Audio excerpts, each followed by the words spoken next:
Prabu Jayabaya adalah penulis kitab Jangka Jayabaya. Beliau mempelajari ilmu pengetahuan ini dari seorang nabi yang melakukan perjalanan goib di malam hari dari Jazirah Arab ke Nusantara. Lalu sang Prabu mengabadikan ilmu pengetahuan tersebut ke dalam sebuah buku.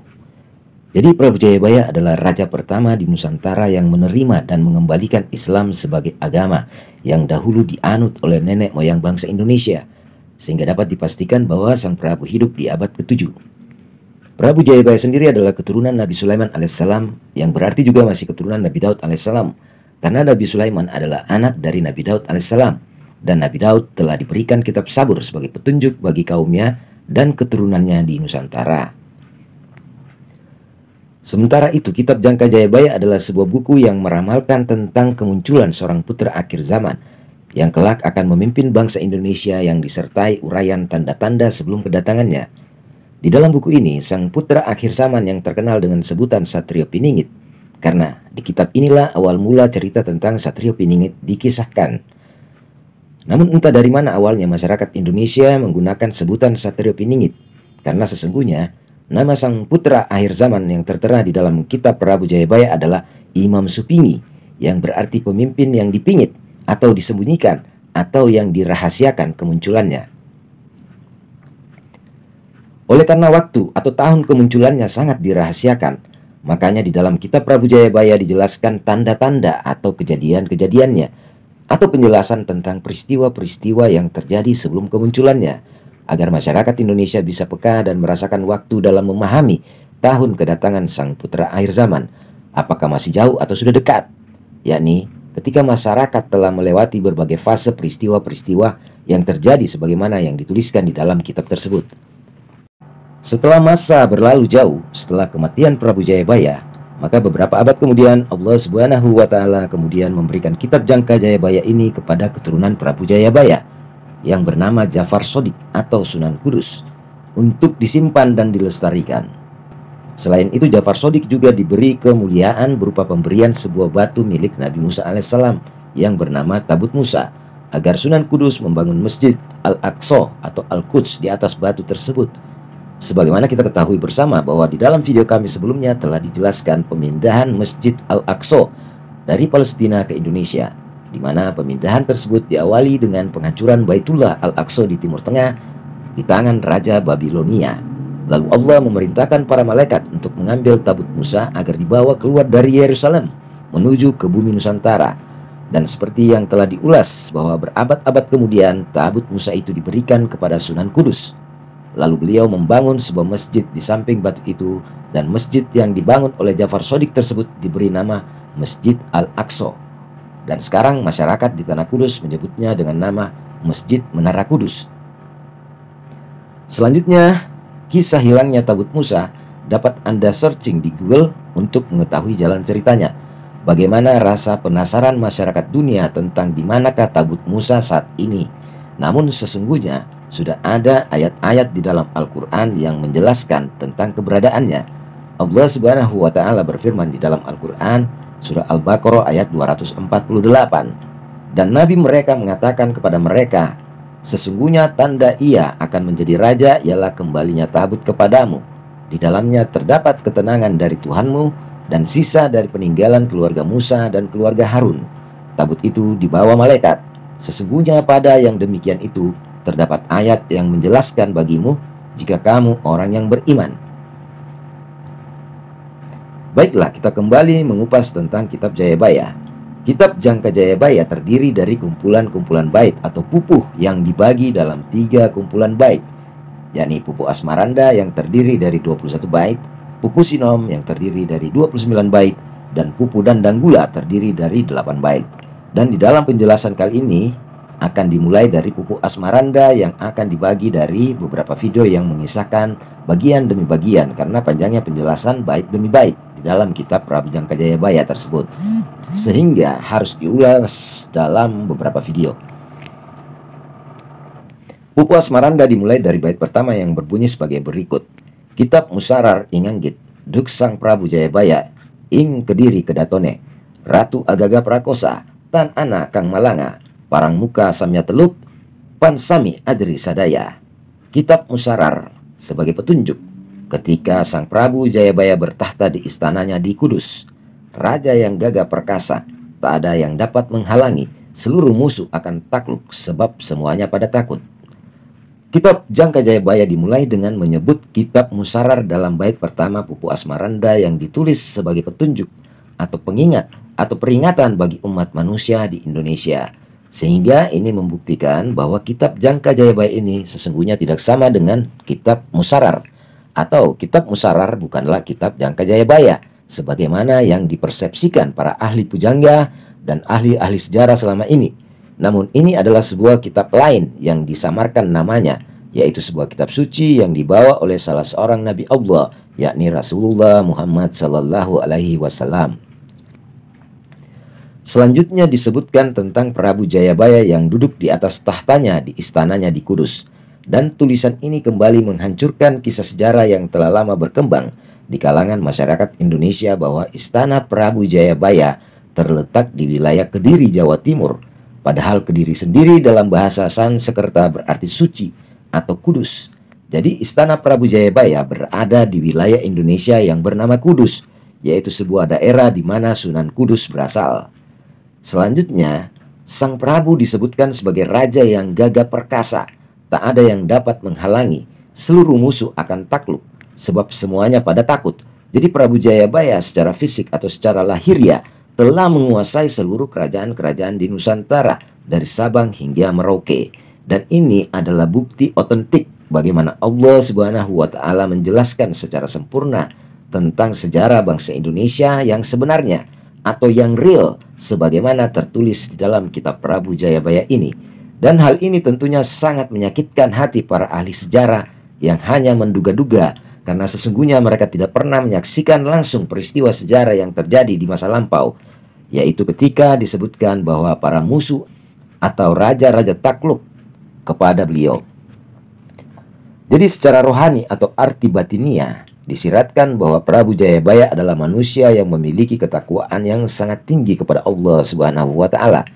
Bahkan musuh yang nyata sekalipun takut kepadanya, sebab keimanan beliau dijaga oleh Sang Maha Pencipta. Dan musuh yang nyata bagi Prabu Jayabaya dan umat muslim di Indonesia telah dijelaskan dalam Al-Quran. Allah Subhanahu wa Ta'ala berfirman di dalam Al-Quran, surah Al-Baqarah ayat 168.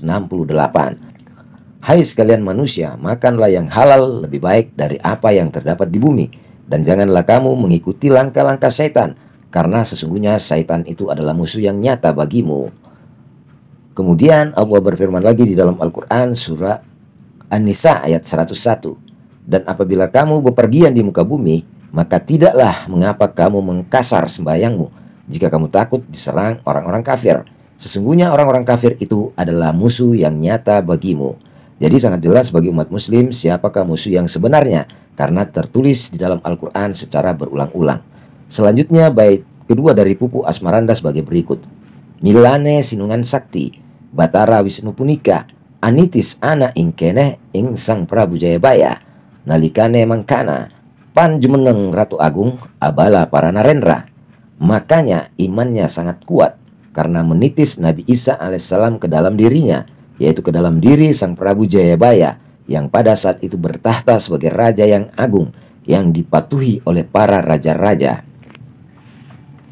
Kata sakti menyiratkan bahwa Prabu Jayabaya memiliki kekuatan, dan kekuatan ini bersifat spiritual religi, yaitu kekuatan iman yang sangat tinggi kepada Allah Subhanahu wa Ta'ala. Hal tersebut tercermin karena di dalam diri beliau menitis Nabi Isa alaihissalam, yang mana di dalam kitab Sabur Nabi Isa alaihissalam disebut sebagai Batara Wisnu, sebab dalam bahasa Sanskerta kata Batara berarti nabi. Dalam Sabur disebutkan ada 10 orang yang akan muncul dalam masa yang berbeda sebagai titisan Nabi Isa alaihissalam. Dan dalam kitab Jayabaya dituliskan bahwa Prabu Jayabaya adalah titisan yang ke-7. Itu berarti tinggal 3 titisan lagi hingga munculnya titisan yang ke-10, yakni Imam Mahdi.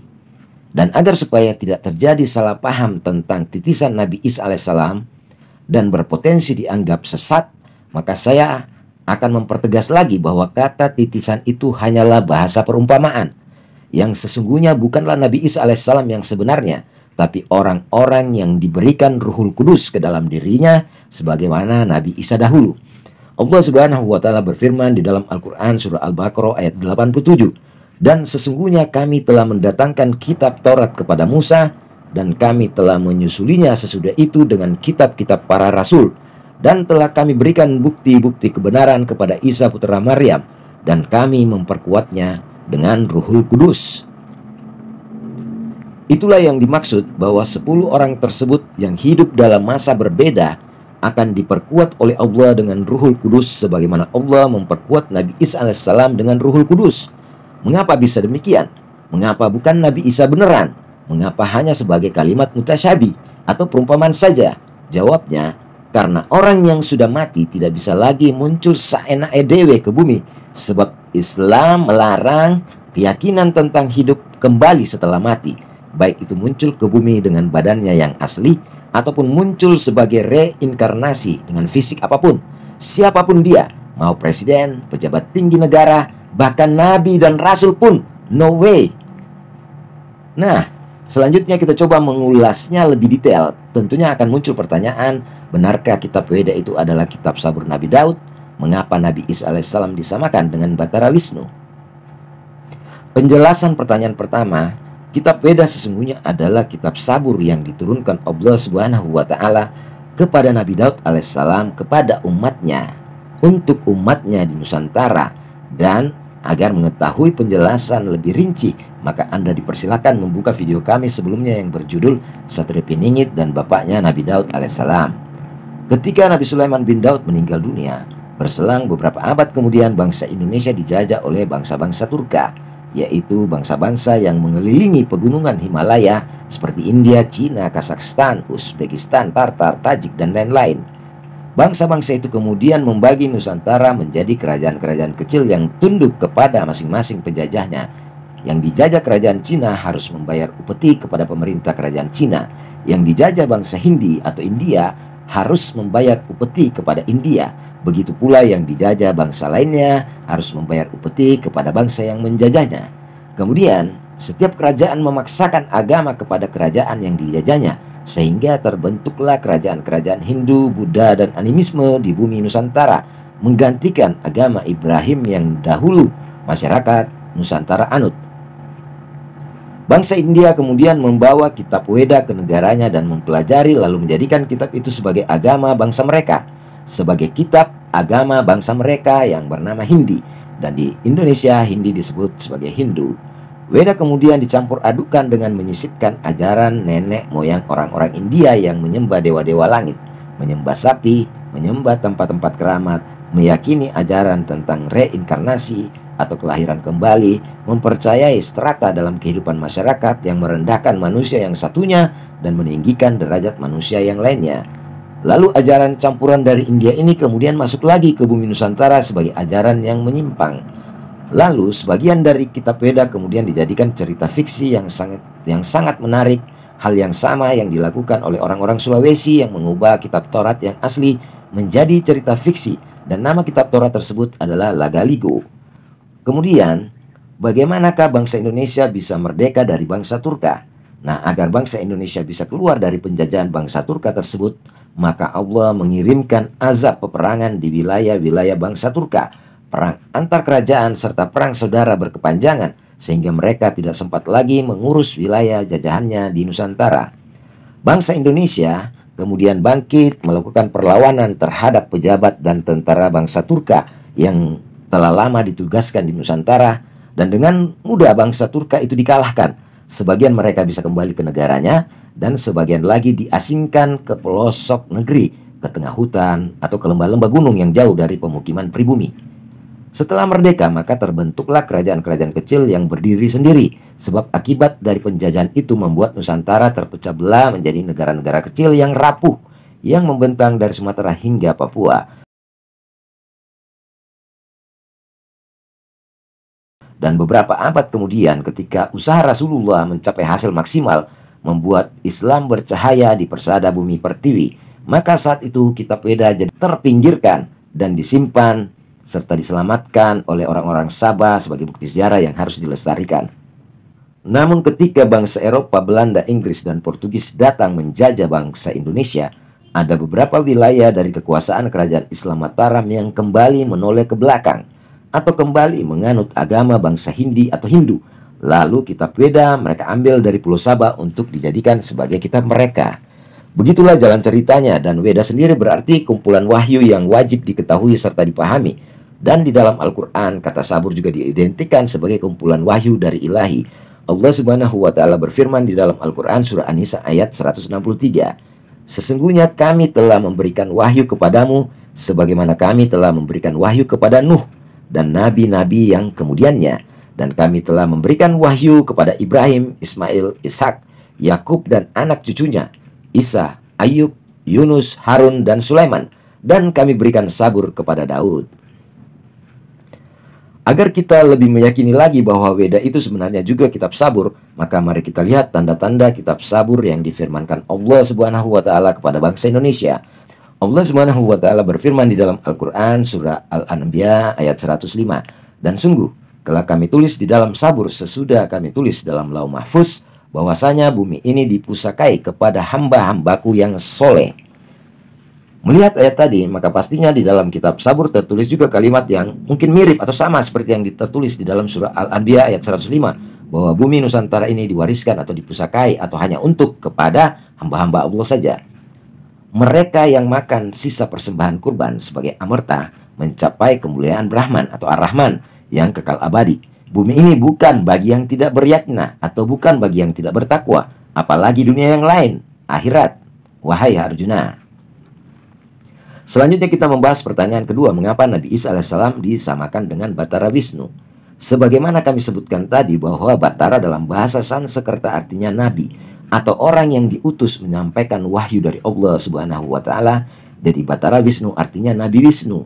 Nabi Wisnu di dalam kitab sabur digambarkan oleh para pengikut-pengikutnya sebagai salah satu manifestasi Brahman atau Ar-Rahman. Namun Wisnu tidak mau untuk dipuja atau disamakan sebagai Tuhan itu sendiri yang bisa menyaingi atau sederajat dengan Brahman. Selain itu, di dalam kitab sabur Wisnu juga dihubungkan dengan konsep Trimurti yang berarti tiga Tuhan dalam satu.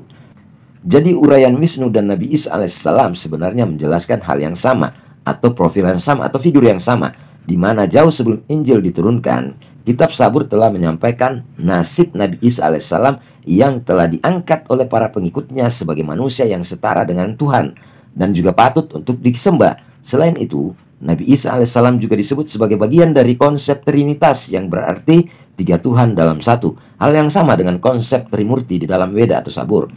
Jadi demikianlah uraian penjelasan bait pertama dan kedua Pupu Asmaranda tentang Prabu Jayabaya sebagai pribadi yang menitis Nabi Isa alaihissalam ke dalam dirinya, atau tepatnya beliau adalah orang ketujuh yang diperkuat Allah dengan Ruhul Kudus.